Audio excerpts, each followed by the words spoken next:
এজন্য যুবক ভাই মনে কষ্ট নেবেন না, বুঝাবার জন্য বলি, আপনি কি আপনার মনটাকে বুঝাইতে পারেন না? ওরে আমার মন, আজকে যদি আমার চক্ষুটা বন্ধ হয়ে যায়, আমি কবরে গেলে কেমনে থাকবো? যেই কবরের সাথী নাই, বাতি নাই। নবী বলেন একাকী থাকার ঘর, কীট পতঙ্গের ঘর কবর। কবরে যখন শোয়া দেওয়া হবে, তখন আপনি ভাববেন, আয় হায় কি করলাম এই দুনিয়াতে, আমি কি করলাম? এ ভাই, কবরকে হায় রে সালাতে পড়েছে। আপনি আমি যখন দুনিয়া থেকে বিদায় হয়ে যাব, দুনিয়ার সবাই হাওমাও করে কান্না করবে আর বলবে, সন্তান বাবার লাশের পয়সা আসা বলবে, আব্বা আমার এতিম বানায় চলে গেছে।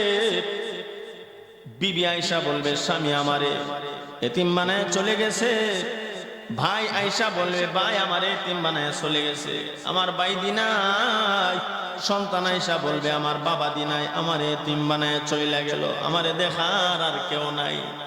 কিন্তু এই কথা জানে না, লাশ কান্না করে করে বলে, তোমরা বলতেছো তোমাদেরকে দেখার কেউ নাই।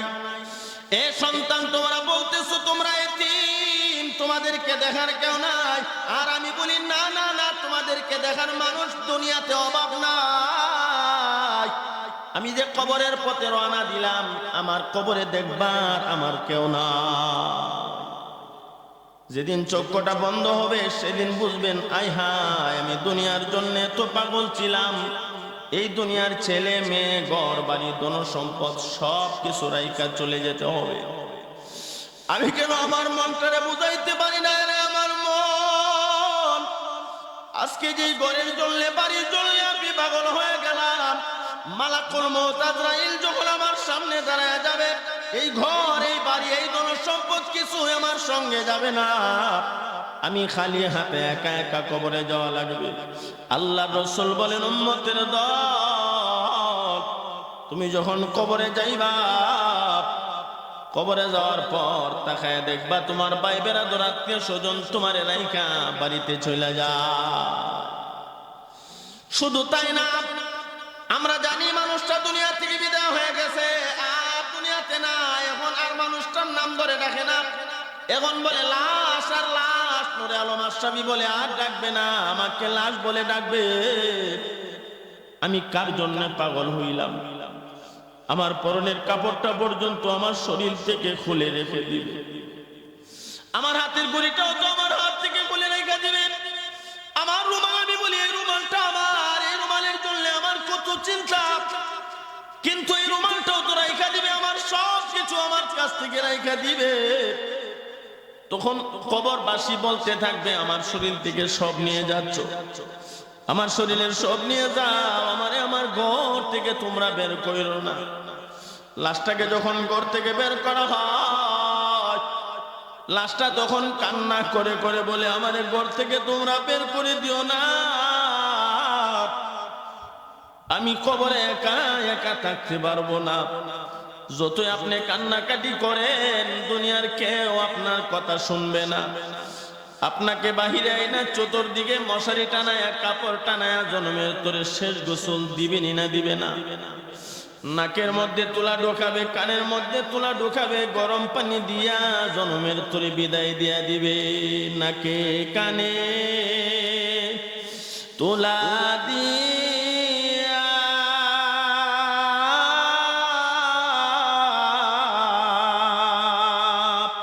গরম পানির গোসল দিয়া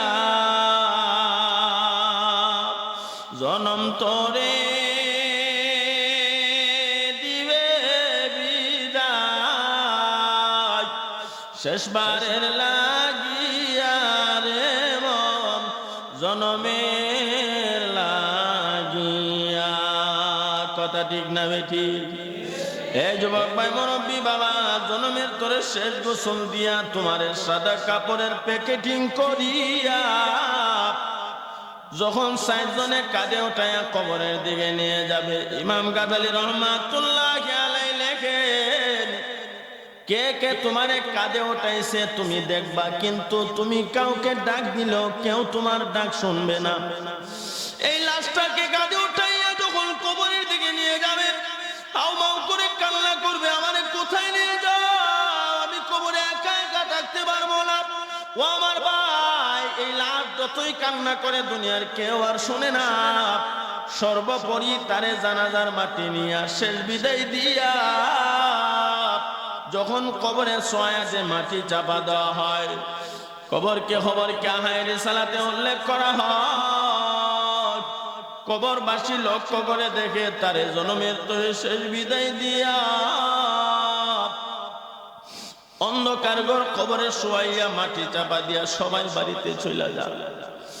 কবরবাসী তখন হাউমাউ করে কান্না করে আর বলে, হায় আফসোস, এই দুনিয়ার ছেলে মেয়ে ভাই বেরাদর ধন সম্পদ এইগুলি কিছু আমার না, সব আমার জন্য মিশা। আমি কি করলাম খালি হাতে একা একা খবর। এ যুবক ভাই, মুরব্বী বাবা, একবার আপনি নিজে একটু ভাবেন, একটু চিন্তা করেন, যদি আজকে এই চক্ষুটা বন্ধ হয় অবস্থাটা কি হবে? আপনাকে যখন কবরে দেওয়া হবে, কবরে গেলে কেমনে থাকবেন? কবরে গেলে কেমনে থাকবেন? এই কথা কি ভাবতে পারেন না? মনটাকে বুঝাইতে পারেন না?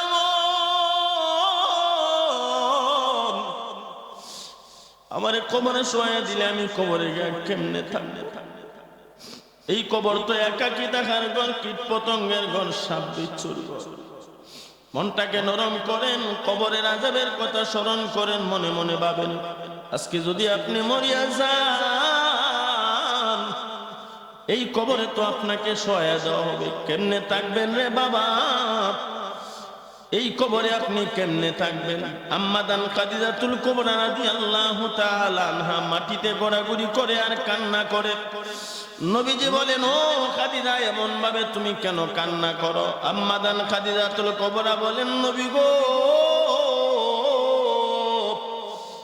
আমি খাদিজার বড় ভয় হয়, আমি কবরে গেলে কেমনে থাকবো? যেই কবরের সাথী নাই বাতি নাই, এই কবরে গেলে আমি কেমনে থাকবো? আমার ভয় হয়। সুবহানাল্লাহ। এই যুবক ভাই, ভালো করে বুঝেন, আল্লাহ নবী বলেন, খাদিজা, আল্লাহ পাক রব্বুল আলামিন তোমাকে তো জান্নাত দিবেন, আল্লাহ ঘোষণা দিবেন। সুবহানাল্লাহ।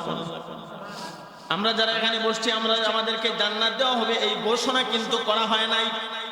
কিন্তু আম্মাদান খাদিজাতুল কুবরার ব্যাপারে আল্লাহর নবী বলেন, দুনিয়াতে আমার খাদিজাকে আল্লাহ জান্নাতের ঘোষণা দিয়েছেন। সুবহানাল্লাহ। সরকারে দো আলম নবী মুহাম্মদুর রাসূলুল্লাহ সাল্লাল্লাহু আলাইহি ওয়াসাল্লাম বলেন, খাদিজা, আমার আল্লাহ তো তোমারে জান্নাত দান করবেন, এটা আমার আল্লাহর ওয়াদা। আম্মাদান খাদিজাতুল কুবরা বলেন, নবী গো, আল্লাহ পাক জান্নাত দিবে কখন? এটা তো অনেক পরের কথা, কিন্তু আমি খাদিজা কবরে যাওয়ার পর আমি কবরে কেমনে থাকবো, এই ভয় আমার অন্তরে গো নবী। আপনার জবান মোবারকে শুনেছি কবরের দুই পাশের মাটি নাকি চাপ দেওয়ার জন্য আসে। ও আমার ভাই, কবরের দুই পাশের মাটি চাপ দিবে না দিবে না? আল্লাহর নবী বলেন, উম্মতের দল কবরের দুই পাশের মাটি এমন করে চাপ মারবে, এক পাজরের হাড় আরেক পাজরের ভিতরে ঢুইকা যাবে। আম্মাদান খাদিজাতুল কুবরা বলেন, নবী গো, আমার ডর লাগে, আমার ভয় লাগে, কবরে গেলে আমি কেমনে থাকবো? যেই কবরের সাথী নাই বাতি নাই, এই কবরে আমি কেমনে থাকবো? এই জন্য কবরের আযাবের ভয়ে আমি কান্না করি। সুবহানাল্লাহ। আপনি যখন কবরে যাইবেন, গিয়ে দেখবেন ডান দিকে মাটি, বাম দিকে মাটি, নিচেও মাটি, উপরেও মাটি দিয়ে আপনাকে একবারে ডেকে ফেলেছে। ডানে মাটি, বামে মাটি, নিচে মাটির বিছানা। কথা ঠিক না বেটি? নিচে বিছানাটা হবে মাটি। আজকে দিয়ে আমি বাড়িতে ঘুমাইতে গেলে, এবার নরম বিছানা না হইলে আমার ঘুম আসে না। এই যুবক, তুমি বাড়িতে গিয়া নরম বিছানা না হইলে তোমার ঘুম আসে না। বালিশ যদি শক্ত হয় তোমার ভালো লাগে না, কিন্তু মাটি যে তোমার শোয়া দেওয়া হবে, এই মাটিতে কোনো বালিশ দেওয়া হবে না, লেপ তোষক কম্বল দেওয়া হবে না। একবার কি তুমি তোমার মনটারে বুঝাইতে পারো না, এরে আমার মন, আমি এই কবরে গেলে কেমনে থাকবো? যেই কবরের ডানে মাটি বামে মাটি নিচেও মাটির বিছানা, কথা ঠিক কিনা? ডানে মাটি বামে মাটি নিচে মাটির বিছানা, ওপরেতে চাপা মাটির সঙ্গে কেহ যাবে না, ওপরেতে চাপা মাটির সঙ্গে কেহ যাবে না, কথা ঠিক না বেঠি? আপনি কবরে গিয়া দেখবেন ডান দিকে মাটি বাম দিকে মাটি নিচেও মাটি ওপরেও মাটি। এই মাটির ঘর কবরে যখন যাইবেন তখন হাউমাউ করে কান্না করবেন। এই কাদা আর কোনো কাজ হবে না। আল্লাহর নবী বলেন, উম্মতের দল মুমিন যখন দুনিয়া থেকে বিদায় হয়ে যায়, ইন্না মিম্মা ইয়ালহাকুল মুমিনা মিন আমালিহি ওয়া হাসানাতিহি বাদা মাউতিহি। আল্লাহর নবী বলেন, মুমিন তুমি যখন দুনিয়া থেকে বিদায় হয়ে যাইবা, কবরে গিয়ে আর কোনো আমল করতে পারবা না, সমস্ত আমলের দরজা বন্ধ হয়ে যাবে, কথা ঠিক না বেঠি? আর নিজে কোনো আমল করতে পারবা না। এজন্য যুবক, এখনো সময় আছে নামাজ পড়ো, এখনো সময় আছে রমজান মাসে রোজা রাখো, এখনো সময় আছে সুদ ঘুষ ছেড়ে দাও, হালাল রিজিক তালাশ করো, আল্লাহরে ভয় পাও, কবরের আযাব ভয় পাও, কবরের আযাবের চিন্তা মাথায় ঢোকাও, জাহান্নামের আগুনের ভয় মাথা অন্তরে ঢোকাও। যখন তোমার অন্তরে জাহান্নামের আগুনের ভয় ঢুকে যাবে, কবরের আযাবের ভয় ঢুকে যাবে, তখন তুমি মনে মনে ভাববা, আমি যে নামাজ ছেড়ে দে, আমি কবরে গেলে কি জবাবটা দেব? কারণ বেনামাজি নাফরমান যখন কবরে যাবে, আল্লাহর রাসূল বলেন ৯৯টা সাপ বেনামাজির কবরে তাকে ধ্বংসন করতে থাকবে। নাউজুবিল্লাহ। একটা সাপ যদি নিঃশ্বাস দুনিয়ার মধ্যে ফালাইয়া দিত, এই দুনিয়াতে কোনো গাছ তরুণতা জন্ম নিত না। এই জন্য যুবক ভাই, মুরব্বী বাবা, এক্ষুনি দোয়া হয়ে যাবে, মোনাজাত হয়ে যাবে। মোনাজাতের আগে আমরা তৈয়ার হব, আজকে থেকে নিয়ত করব জীবনে আর কোনোদিন নামাজ ছাড়ব না। রাজি আছি না ইনশাআল্লাহ? আরো জোরে কোন রাজি আছি না ইনশাআল্লাহ? কে কে ৫ ওয়াক্তের নামাজটা পড়বেন হাত তুলে আমার আল্লাহরে দেখান। আল্লাহ, আমরা যারা হাত উঠাইছি সবাইরে তুমি ৫ ওয়াক্তের নামাজি বানায় দাও, আমাদের সবাইকে তুমি জান্নাতের মালিক বানায় দাও। সবাই বলি আমিন। লা ইলাহা ইল্লাল্লাহ।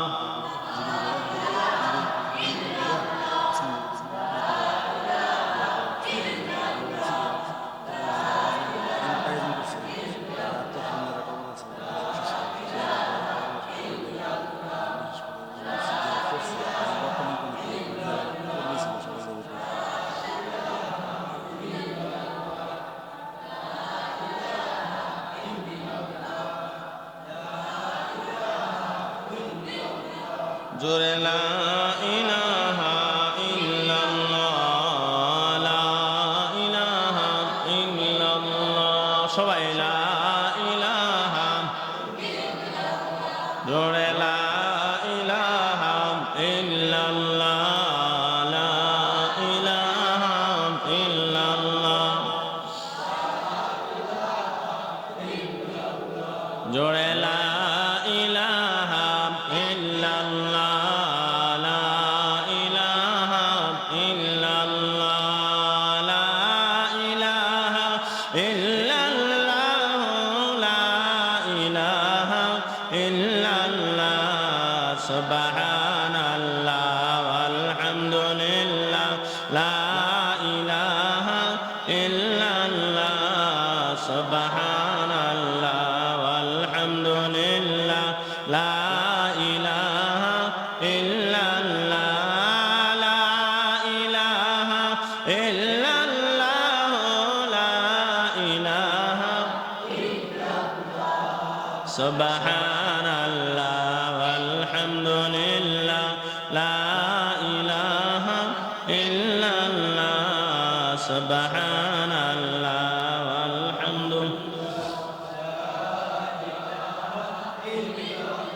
হাতে করো হাতের কাম, পায়ে করো পায়ের কাম, হাতে করো হাতের কাম, পায়ে করো পায়ের কাম, জবান হে মুমিন আল্লাহ পাকের জাতি নাম আল্লাহ আল্লাহ আল্লাহ আল্লাহ আল্লাহ আল্লাহ আল্লাহ আল্লাহ আল্লাহ আল্লাহ আল্লাহ আল্লাহ আল্লাহ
আমার ভাই আলোচনা একেবারে শেষের দিকে, আলোচনা করার তো সেই পরিবেশ নাই, এরপরও ছোট্ট পরিসরে আপনারা বসছেন, কিছু কথা বললাম, ভুল প্রান্তে আল্লাহ ক্ষমা করে দেন।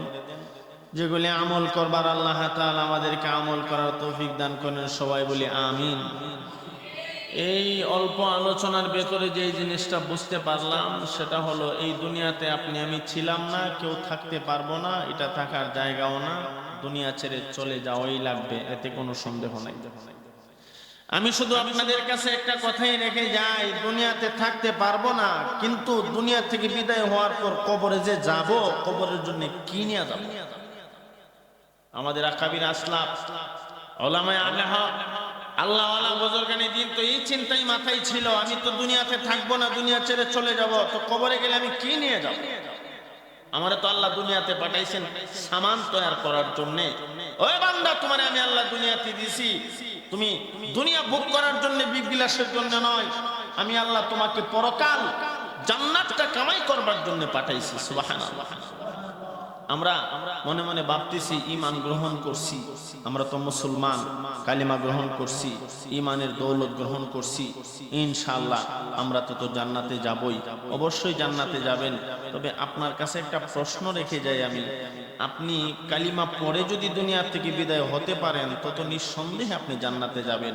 মরণের সময় যদি অনাকাঙ্ক্ষিত বা করলে কি হবে?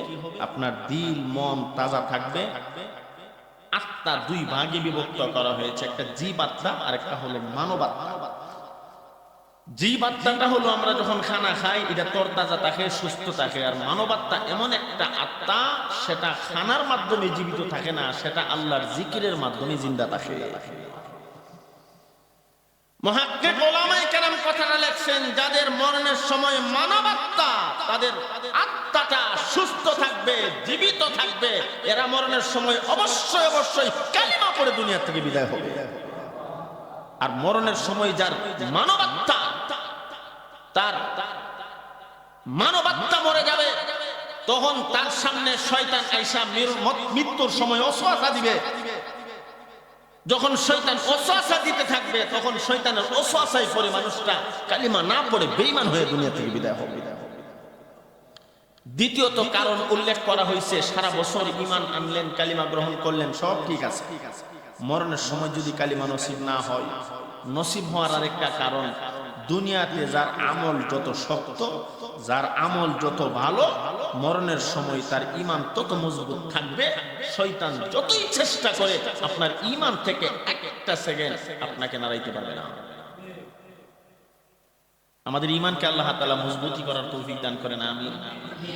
আল্লাহর খলিল হযরত ইব্রাহিম আলাইহিস সালাতু ওয়াস সালাম এর সামনে নমরুদ বিশাল বাহিনী আইসা কয়, ওই তো নমরুদ রে খোদা মানো, নতুবা আগুনে পড়ো। ইব্রাহিম আলাইহিস সালাম আমার ঈমান তো এমন এক ঈমান, আমি জীবন দিতে রাজি, তবু আমি নমরুদকে খোদা মানতে রাজি না। আমার ভাই, মরণের সময় কঠিন পরীক্ষা আমাদের সামনে আসতেছে। ওয়ালা নাবলুওয়ান্নাকুম বিশাইইম মিনাল খাউফি ওয়াল জু' ওয়া নাকসিম মিনাল আমওয়ালি ওয়াল আনফুসি ওয়াস সামারাত ওয়া বাশশিরিস সাবিরিন। আল্লাহ তো দুনিয়াতে আমাদেরকে পরীক্ষা করবার জন্য পাঠাইছেন। ওয়ালা নাবলুওয়ান্নাকুম বিশাইইম মিনাল খাউফ, আল্লাহ বলেন ঈমানদারদেরকে আমি আল্লাহ পরীক্ষা করি এক নাম্বার আমার ভয় দ্বারা। যদি তোমার ভিতরে আমার ভয় থাকে, পরীক্ষায় ফাঁস। আমি আপনাদেরকে বলি, আল্লাহর ভয় আমরার ভিতরে আসেনি। আল্লাহর বই থাকলে ফজরের সময় কইতা হয়, আল্লাহর বই ফজরের নামাজের সময় থাকে কই? আল্লাহর বই না। কারো ভিতরে যদি আল্লাহর ভয় থাকে, এই মানুষটা কোনোদিন নবীর সুন্নাত তরিকা মানে না। কারো ভিতরে যদি আল্লাহর ভয় থাকে, কেউ কোনোদিন নামাজ ছাড়বে না। কারো ভিতরে যদি আল্লাহর ভয় থাকে, বেপরদায় চলবে না। কারো ভিতরে যদি আল্লাহর ভয় থাকে, আমার ভাই সুদ ঘুষ খাবে না। কারো ভিতরে যদি আল্লাহর ভয় থাকে, এই মানুষটা কোনোদিন গুনাহ করতে পারে না। আর আল্লাহর বই যার অন্তরে থাকবে, আল্লাহর বই তারে ইমানদার বানাইয়া জান্নাতের মালিক বানাইয়া দুনিয়া থেকে বিদায় দিবে। কারণ মৃত্যুর সময় তখন আল্লাহর ভয় তার সাথে আছে। ইবলিস কোনোভাবেই তার ঈমানকে নষ্ট করতে পারবে না। ঈমানকে আল্লাহ তাআলা আমাদেরকে মজবুত করার তৌফিক দান করেন, আমিন। আমার ভাই বলছিলাম কথা, হযরত ইব্রাহিম আলাইহিস সালাতু ওয়াস সালাম বলেন, আমি আগুনে ঝাঁপ দেব, এরপরও ঈমান দিতাম না। সুবহানাল্লাহ। আমরা যারা এখানে বসছি, আপনাদের কথা জানি না, আমি আমার ঈমানের কথা বলি। যদি বলা হয় যে এই বাদোয়ার চর দক্ষিণ পাড়া মসজিদটা নাকি, এই মসজিদের ভিতরে যারা আছেন, ওয়াজ শুনতে গেছেন, আগামীকাল সকাল ফজরের পরে সবাই ফাঁসি দেওয়া হইব, এই ঘোষণা যদি মসজিদের ভিতরে কেউ গেলেন, কেন মসজিদের ভিতরে ওয়াজ শুনবার গেলেন, এই জন্য আপনারা ফাঁসি দেওয়া হইব। তাই আমি কোনো ইদিন আমার বাদোয়ার চর ওয়াজ আছেন না, আমার তো ইদিন মাহফিল আছেন সুনামগঞ্জ, কইতাম না আসেন কেন? এই যে যুবকরা ওয়াজ করাইতেছে, যখন হুকুম হইব যে যারা ওয়াজ মাহফিলের আয়োজনটা করছো তোমরা হাসি, তুমি ওই দিন আমি বাড়িতে আসলাম না। আমরা ঈমান তো ইজাতের, আপনারা না, আমি আমার কথা বলছি।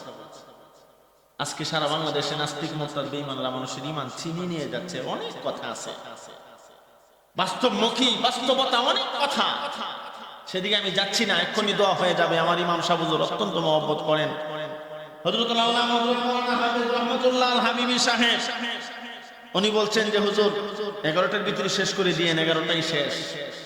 মানুষ অল্প হইলেও আপনাদের বসার অবস্থিতি, মন মানসিকতা অত্যন্ত ভালো। আমি দোয়া করি আল্লাহ তাআলা আপনাদেরকে আল্লাহর ওলি বানায় দেন, কোন আমিন। আল্লাহ তাআলা সবাইকে জজবাওয়ালা ঈমানদার বানায় দেন, কোন আমিন। বলছিলাম হযরতে সামনে মাহফিল তো অবশ্যই করাইবো, কারণ হইলো আমি কিন্তু নিয়ত করে আইছিলাম যে এই এলাকার জীবনের প্রথম যাইতেছি একটা ওয়াজ, আল্লাহ যদি আল্লাহ নি কয়। কিন্তু গত রাত্রে সুনামগঞ্জ থেকে প্রোগ্রাম কইরা খালি রওনা দিছি, এমনি বৃষ্টি হইতাছে। তা আমরা ড্রাইভার সাহেব কয়, হুজুর আল্লাহ যে বাঁচাইছে, একটু আগে যদি বৃষ্টিটা নামতো তে গাড়ি লয়ে এই রোডটা যাইতাম পারলাম না। সবাই যার যার চিন্তা, তাই চিন্তা করছে বৃষ্টি হইলে রাস্তাটা দেখা না, এই রাস্তাটা আমি আইতাম পারলাম না, বিপদ হইল। সবার যার যার চিন্তা। আর আমি বই বই চিন্তা করতেছি আগামীকালকে আমার মাহফিল বাদোয়ার চর, আই হ্যাঁ এই মাহফিলটা রইতো না যে বৃষ্টি হইতাছে। সবার তো যার যার চিন্তা আসেনি না নাই। আর যুবকরা যারা আয়োজনটা করছেন, আপনারা তখন মারারও গেছে, এত কষ্ট করে মাহফিলের আয়োজনটা করলাম, কিন্তু বৃষ্টি এটাকে আমাদেরকে শেষ করে দিল না, শেষ করে দেয় নাই। হতে পারে এর মধ্যে ভালাই আসেনি না নাই। আমি আপনাদেরকে একটা ওয়াদা দিয়ে যাই, যদি আপনারা হয়তো মত দেন, আগামী বছরে মাহফিলটা হইতো, আপনারা কি কন? আগামী বছর শীত সিজন হইতো, আমি নিজে একটা ডেট দেবো, ইনশাল্লাহ আমি আইব। আনসার না আমার অত মাগনা বক্তা কই হইবেন, কন্টাক্ট করছি অহন্ত বক্তারা। আল্লাহ আমার ভাই, আল্লাহ বাসাইলে আগামী বছর মুরব্বীদেরকে নিয়ে বড় সড়ো সুন্দর করে করবেন, আল্লাহ তাআলা তৌফিক দান করেন, কোন আমিন। আমার আয়েশা রুমের ভিতরে বলতেছে, কি নাম আপনি? মোহাম্মদ ইউনূস মিয়া ভাই। ও হুজুর, আমরা যুবকরা কয়েকজনে মিললাম মাহফিলটা সুন্দর করে করাইছিলাম, বৃষ্টি হইল না, মনটা যেমন কষ্ট আর কি। আমি বললাম কষ্টের কারণ নাই, আল্লাহ বাসাইলি এবার হইছেন, আগামী বছর হইব না। এটাও আল্লাহর পক্ষ থেকে কোনো একটা পরীক্ষা, এটা আপনাদেরকে পরীক্ষা করা হচ্ছে। আপনারা কি এটা থাকেন না ভাইগা জানগা, যদি কোন ধরো আমরা ওয়াজ দিলে খালি মেয়ে কথা দিতাম হই না।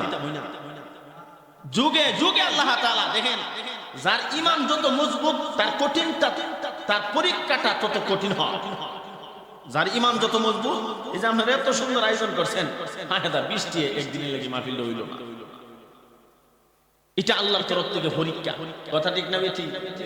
যার ঈমান যত মজবুত তার পরীক্ষা তত কঠিন। হযরতে ইব্রাহিম আলাইহিস সালাতু ওয়াস সালাম সন্তানকে এত মহব্বত করে, আল্লাহকে সন্তানরে এত মহব্বত করো, পরীক্ষা নেওয়া লাগবে কি? আল্লাহ পরীক্ষা নিলেন, সন্তানরে জবাই করতে হবে, আমি আল্লাহরে খুশি করতে হলে সন্তানরে জবাই করতে হবে। এই কথা আল্লাহ বলছেনই না বলে নাই? আল্লাহর খলিল ইব্রাহিম নবী সন্তানের মহব্বত বেশি না আল্লাহর মহব্বত বেশি? আল্লাহর পাগল হইয়া সন্তানকে জবাই করার জন্য মিনা বাজারে নিয়ে গেছে। সুবহানাল্লাহ। বলছিলাম কথা, নমরুদ বাহিনী আয়েশা বলে, ইব্রাহিম তোমাকে আগুনে ফেলে দেওয়া হবে, তোমাকে মেরে ফেলা হবে যদি নমরুদরে আল্লাহ না মানো। ইব্রাহিম নবীর ঈমান এতই মজবুত ছিল, আগুনে জাপ দিমু এরপরও ঈমান ছাড়তাম না। লম্বা কথা। ইব্রাহিম আলাইহিস সালাতু ওয়াস সালামকে যখন আগুনে ফালাইয়া দিল, এখন আগুন তো ইব্রাহিম নবীরে জ্বালাইতে পারে না, ফারসিনি জ্বালাইতে। ইতিহাস তো আপনারা পড়ছেন, ইতিহাস পড়ার সময় নাই, এখন মোনাজাত হয়ে যাবে। ইতিহাস লম্বা, ইতিহাস আপনাদেরকে শোনানোর টাইম নাই, এক্ষুনি মোনাজাত হবে। ইব্রাহিম আলাইহিস সালাতু ওয়াস সালাম বিসমিল্লাহি আল্লাহু আকবার হয়ে আগুনে জাপ দিছে। আগুনে কি ইব্রাহিম নবীরে জ্বালাইছে নাকি ফুলের বাগান হইছে? আগুন কার কথা শুনে? আল্লাহ পাক আগুনকে জানায় দিছে, আমার ইব্রাহিমের একটা পশমও করবি না। সুবহানাল্লাহ। কুলনা ইয়া নার কুনি বারদাও ওয়া সালামুন আলা ইব্রাহিম। সুবহানাল্লাহ বলবেন না? কুলনা ইয়া নার কুনি বারদাও ওয়া সালামান আলা ইব্রাহিম। আল্লাহ আগুনের প্রতি নোটিশ জানায় দিল, আগুন আমার ইব্রাহিমকে জ্বালাইবা তকদরের কথা একটা পশম করবি না। এ আগুন আমার ইব্রাহিমের জন্য শান্তিদায়ক ঠান্ডা হয়ে যাইবা, এমন ঠান্ডা যেই ঠান্ডার কারণে আমার ইব্রাহিমের কষ্ট হয়, এমন ঠান্ডা হয় না, শান্তিদায়ক ঠান্ডা হয়ে যাইবা। ইব্রাহিম নবী আগুনে জাপ দিলেন, আগুন তো এখন শান্তিদায়ক ঠান্ডা হয়ে গেছে। কেউ কেউ বলেন ফুলের বাগান হয়ে গেছে। আল্লাহর খলিল হযরত ইব্রাহিম আলাইহিস সালাতু ওয়াস সালাম আগুনে পুইরা আমার আল্লাহর জিকিরে মশগুল হয়ে গেছে। সুবহানাল্লাহ। আল্লাহ আল্লাহ জিকির করে। ও আমার ভাই, নমরুদ বাহিনী কো ঘটনা কি? আগুন দিয়ে ইব্রাহিমকে জ্বালাইতে পারে না, উড়াইতে পারে না।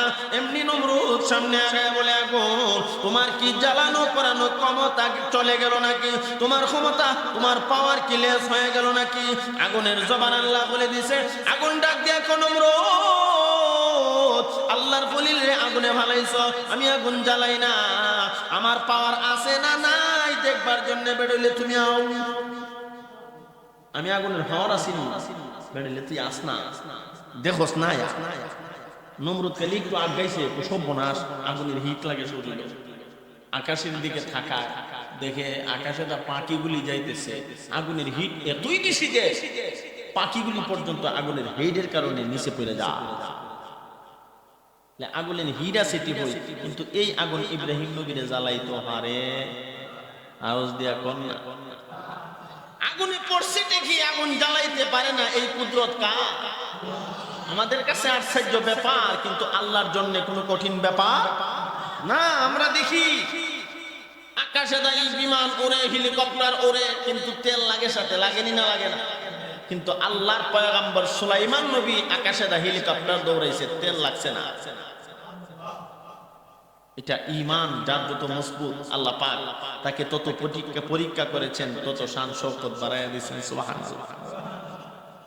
সুলাইমান আলাইহিস সালাম আকাশে দিয়া হেলিকপ্টার বিমান দৌড়াইছে, তেল লাগছে না? আওয়াজ দিয়া কোন না। হাওয়ার গাড়ি হাওয়াই চলে, তেলের গাড়ি তেলে চলে, বিনা তেলে চালাই গাড়ি নবী সুলাইমান। কথা ঠিক কিনা? হাওয়ার গাড়ি হাওয়াই চলে,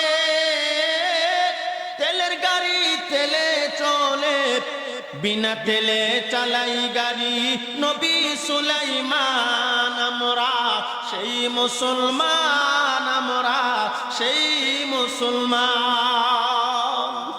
কথা ঠিক না ঠিক? আমরা তো এমন মুসলমান যেই মুসলমান আগুনে জাপ দিলে আগুন জ্বালাইতে পারে না। আমরা তো সেই ইমানওয়ালা পাওয়ারওয়ালা মুসলমান, ইমানদার। আমরা আগুনে জাপ দিলে আগুন আমাদেরকে জ্বালায় না। আকাশে দিয়া হেলিকপ্টার দৌড়াই, তেল লাগে না। কথা ঠিক না ঠিক? ও আমার ভাই, কিন্তু আমরা সেই ইমানদারের উত্তরসূরি, কিন্তু আমাদের ইমানের হওয়ার লেস নি না, লেস না। আল্লাহ পাক আমরারে সহিবুল্লাহর তৌফিক দান করেন, কোন আমিন। ঈমান ইয়াকিন নিয়ে লম্বা চড়া কথা আছে, সেদিকে আর যাব না। চলে আসছে কথাটা আপনাদেরকে শোনায়া দিলাম।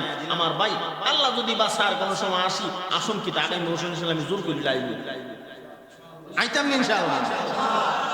আবার নিমন মন কিন্তু তাই নিয়ম দাওয়াত নাই, এলিগে জোর করে দাওয়াত নেই। বেড হইলে ফোন দিয়ে দিক একটা ডেট নি হাই খালি ইমাম সাহেব আপনার একজন ফোন দিও, দিকেন না ফোনটা ধরে কেটা আর জবটা খিতায়।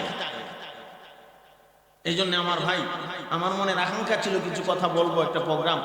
আসলে মসজিদের ভিতরে জোরে ডাক দেওয়া নিষেধ। ইমাম সাহেব রহমতুল্লাহ হাবিবি সাহেব মনে মনে কইতাছে, সিংলা ওয়াজ করছে, কি ওয়াজটা? ভাগলা ওয়াজটা। আজকে এই ভাগলা ওয়াজটা কই গেল? মসজিদের ভিতরে জোরে আওয়াজ দেওয়া নিষেধ।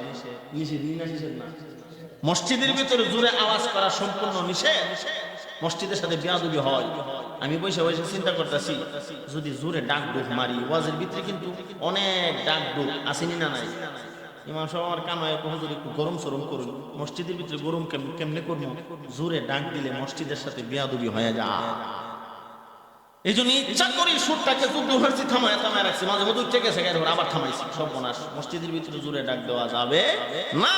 আল্লাহ বাসাইলে আগামী বছর যদি মাঠে হয়, এরপরে বিশাল পরিসরে ইনশাল্লাহ হবে, আসবো, কথা বলবো ইনশাল্লাহ। আল্লাহ তৌফিক দান করেন, কোন আমিন। আরো জোরে কোন আমিন। কিছু আরো ওয়াজ করতাম, কি ওয়াজ করবো? তিন মানুষ কয়েক মিনিট পেয়ে এলেন, যেহেতু লাইনে আসছে হযরতে। ঠিক আছে, মুরব্বীর কত খারাপ না, যুবকরা তো চাইব ওয়াজ করবো।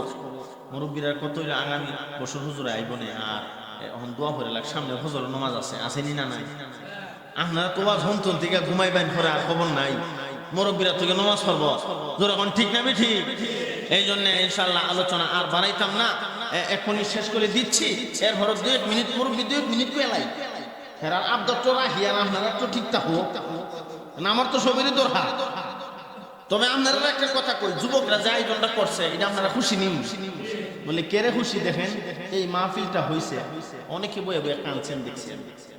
এই যে একটা ফোঁটা চোখের পানি হাসরের মাঠে নাজাতের ওসিলা হবে ইনশাআল্লাহ। এই জন্য আলোচনা শুনবো, করবো, চোখ দিয়ে পানি চালার চেষ্টা করব, তাহলে হবেটা কি? হাসরের মাঠে এটা নাজাতের ওসিলা হবে ইনশাআল্লাহ। দ্বিতীয়ত, যুবকরা যে আয়োজনটা করছে, হয়তো আজকে আমরা বুঝতেছি না, কবরবাসী যারা কবরে শুয়ে রয়েছে, কবর এদিকে না এইদিকে, এইদিকে কবরস্থানের মধ্যেখান বুঝতেছে এই আয়োজনটা, এই দোয়ার অনুষ্ঠানটা করার কারণে এদের কত লাভ হইতেছে। এই যে সওয়াবের কাজটা চলতেছে, সওয়াবের একটা অংশ তাদের কবরে অটোমেটিক অটো চলে যাইতেছে। অটো ইন্না মিম্মা ইয়ালহাকুল মুমিনা মিন আমালিহি ওয়া হাসানাতিহি বা'দা মাউতিহি।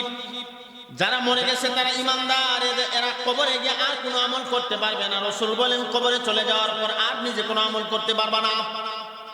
কিন্তু কয়েক প্রকার এমন সদকা জারিয়া কবরে যাওয়ার পরেও তোমার কবরে অটোমেটিক যাইতে থাকে না? এক নাম্বার, ইলমান আল্লামাহু ওয়া নাশারা। আপনি যদি নিজে কোরআন শিখেন, অপরকে শেখান, কোরআনের প্রচার প্রসার করেন, তাহলে এটা সদকা জারিয়া হইয়া আপনার কবরে যাবে। 2 নম্বরে, আল্লাহ রাসূল বলেন, কবরে যারা চলে গেছে এদের সন্তানের মাহফিলও আসেনি। অনেকের মা বাবা কবরে, আপনারা এখন বই দিচ্ছেন। আল্লাহ রাসূল 1000 বছর আগে হাদিস বর্ণনা করে গেছে, ওয়ালাদান সালিহান তারাকা। আব্বা আম্মা কবরে ঘুমাইয়া গেছে আর সন্তান নেক আমল করছে, সওয়াব অটোমেটিক মা বাবার কবরে চলে গেছে। আপনারা যারা বসছেন, অন্তত হচ্ছে মুরব্বীরা, আপনাদের মা বাবা কবরে শুয়ে আছে আর এই সওয়াবের অংশ তাদের কবরে অটোমেটিক চলে গেছে। সুবহানাল্লাহ। ওয়া মুসহাফান ওয়ারাসা আও মসজিদান বানাহু। আল্লাহ রাসূল বলেন, ও মুসহাফান ওয়া রাসা পরিত্যক্ত সম্পদের মধ্যে যদি কোরআনুল কারীমকে রাইখা যাও, ওয়া মসজিদান বানাহু আও মসজিদান বানাহু, যদি দুনিয়ার জমিনে মসজিদ বানায় দাও, তাহলে যারা এই মসজিদটা জায়গা দিছে এরা কি দুনিয়াতে আছে না নাই? সবাই এখনো আছে?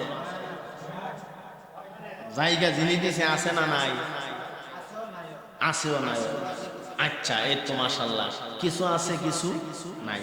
যিনারা জায়গাটা দিছে কিছু মানুষ আছে কিছু মানুষ নাই। আল্লাহ রাসূল এই কথাটা বর্ণনা করে গেছে, এই মসজিদ বানায় দিয়া যারা কবরে গেছো, মসজিদে যত মানুষ নামাজ পড়বো সওয়াবের একটা অংশ তোমার কবরে যাইব।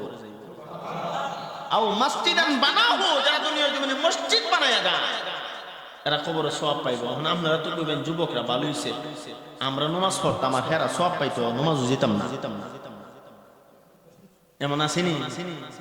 রমজান মাস আইলে দেখবেন বেশিরভাগ আপনার মতন মুরব্বীরা আছে, দেখবেন কিছু মুরব্বী আমার গরু আমি ইফতার করব, তো আমার গরু দাওয়াতটা রাখেন।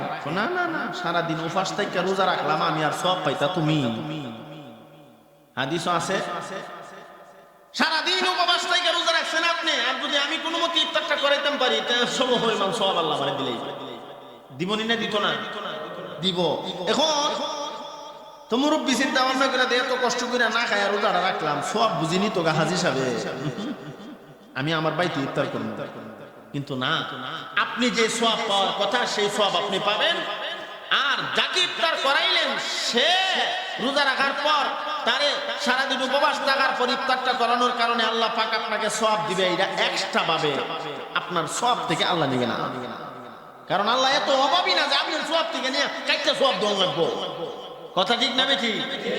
তো যারা আমরা মসজিদে নামাজ পড়বো আমাদের সওয়াবের কোনো কমতি নাই, কিন্তু যারা মসজিদটা বানায় গেছে, পরিচালনা করে গেছে, শুধু মসজিদ আও বানাহু আও বাইতান আও মসজিদান বানাহু এর ব্যাখ্যাতে পড়ছি, শুধু মসজিদের জায়গা যারা দিছে এরা না, যারা মসজিদটারে বানাইছে বলতে গেলে 1000 ইট দিছে, এক বস্তা সিমেন্ট দিছে, একটা প্যান্ট দিছে, এভরিথিং মসজিদটা বানাইতে গিয়া যারা শ্রম দিছে, টাকা পয়সা দিছে, সবাই কবরে যাওয়ার পর তাদের আমল নামায় এই মানুষ নামাজ পড়ার পর যে সওয়াব পাবে সওয়াবের অংশ চলে যাবে। সুবহানাল্লাহ। আর জোরে কন্যা সুবহানাল্লাহ। এখন তো মনে মনে কইতাছেন মসজিদ ফেমো দিতাম পারলাম না, মসজিদ জাগো দিতাম পারলাম না, তখন আমি কি দাও? আপনারও করণীয় আছে। ও ভাই, এই মসজিদে আপনি আইসা নামাজ পড়তেছেন না, নামাজ পড়তেছেন, আল্লাহ রাসূল বলেন হাসরের মাঠ যেদিন কায়েম হবে এই মসজিদ, আপনাদের এই বদরচর মসজিদ হাসরের মাঠে আপনাকে সুপারিশ করে আল্লাহর জান্নাতে নিয়ে যাবে। এই জন্য মসজিদ কমিটি, মসজিদের জায়গাদাতা, নামাজ পড়নেওয়ালা সবাই লাভবান, ক্ষতিগ্রস্ত নাই। কথা ঠিক না বেটি? আশ্চর্য পরিতাপের বিষয়, এমন লাভের কাজটা করতে মুসলমান রাজি না। কয়জনে নামাজ পড়ে? যুবক ভাই মনে কষ্ট নিয়েন না, আজকে থেকে আমরা পাক্কা নিয়ত করি নামাজটা পড়ি। একটু ভাববেন, আজকে যে আমি নামাজ পড়ি না, এমনও তো হতে পারে আজরাইল আমার সামনে আসলে আমি যুবক, কিন্তু আমার সামনে আজরাইল আসলে তো চলে যেতে হবে। আমার মতো কত যুবক এই বাদুয়ার চর চলে গেছে, আসেনি না? নাই। সুঠাম দেহের অধিকারী ছিল, যুবক গেল কোথায়? মরণের তো কোনো বয়স টয়স নেই। এই জন্য আজকে থেকে পাক্কা নিয়ত, মনটারে বুঝায়েন, মন রে আজকে দুনিয়ার জন্য পাগল হইলাম, আমি কবরে গেলে কি অবস্থা হবে। এই জন্য তওবা করেন, জিন্দেগীর গুনাহ পিছনের সব গুনাহ আল্লাহ মাফ করে দিবেন। ইন্নাল্লাহা ইয়াগফিরুয যুনুবা জামিআ ব্যাখ্যাতে আসছে আল্লাহ সব গুনাহ মাফ করে দিবেন। এখন প্রশ্ন হতে পারে, হুজুর শিরক গুনাহ তো আল্লাহ মাফ করবে না, এই আয়াতের ব্যাখ্যাতে লেখে আল্লাহর কাছে মাফ চাইতে থাকেন, আল্লাহ হইতে পারে তোমাকে শিরক গুনাহ থেকে মুক্তি দিয়ে দিতে পারে। এই জন্য আমরা আল্লাহর কাছে এক্ষুনি তওবা করব আর 5 ওয়াক্তের নামাজটা পড়ব। রাজি আছি না ইনশাআল্লাহ? তো যেই কথা বলছিলাম, আজকের এই মাহফিলটা যারা করাইছেন যুবকরা, মুরব্বীরা সহযোগিতা করছেন, বুদ্ধি দিচ্ছেন। আর মুরব্বীরা কামই বুদ্ধি দিবেন, খালি আপনারা শ্রম দিতেন পারতেন না, যুবকরা শ্রম দিব করব, ঠিক আছে না? আগামী বছর মাহফিলটা হইতো না ইনশাআল্লাহ? আগামী বছর মাহফিলটা হইতো গেলে প্যান্ডেল লাগবো, মাইক লাগবো, পোস্টার লাগবো না লাগবো না? এই বছর পোস্টার হইছে নি? আগামী বছর পোস্টার কেটা দিব? কোন ঘোষণা আছে? আপনার কাছে আগে পরামর্শ নিয়ে আগামী বছর ওয়াজটা হইতো নি? কারা কারা রাজি আছেন? হাত তুলে দেখাচ্ছেন। নারে তাকবীর, নারে তাকবীর। আলহামদুলিল্লাহ, হাত নামান, সবাই রাজি। এই যে হাতটা উঠাইছেন, ওয়াজ তো বাইরে যেতেছে গাওয়া, এই যে হাতটা উঠাইছেন তাফসীরের ব্যাখ্যাতে পড়ছি আগামী বছর ওয়াজ হবে, আপনি যদি সহযোগিতা নাও করতে পারেন সওয়াবের অংশ আপনার আমলনামায় চলে যাবে। এমনকি কিরামান কাতিবিন দুইজন ফেরেশতা আসেনি না নাই? ডান কাদের ফেরেশতা নেক লেখে, বদ কাজের ফেরেশতা গুনাহ লেখে। ডান কাদের ফেরেশতা লিখা ফলাইছে, আগামী বছর ওয়াজ হইলে যে সওয়াব পাওয়ার কথা সওয়াব লেখা হয়ে গেছে। এই জন্য নিয়ত করতে ইনশাআল্লাহ গাফলতি করবো না। আগামী বছর ওয়াজটা হইতো নি, ওই তো গেলে পোস্টার লাগতো না।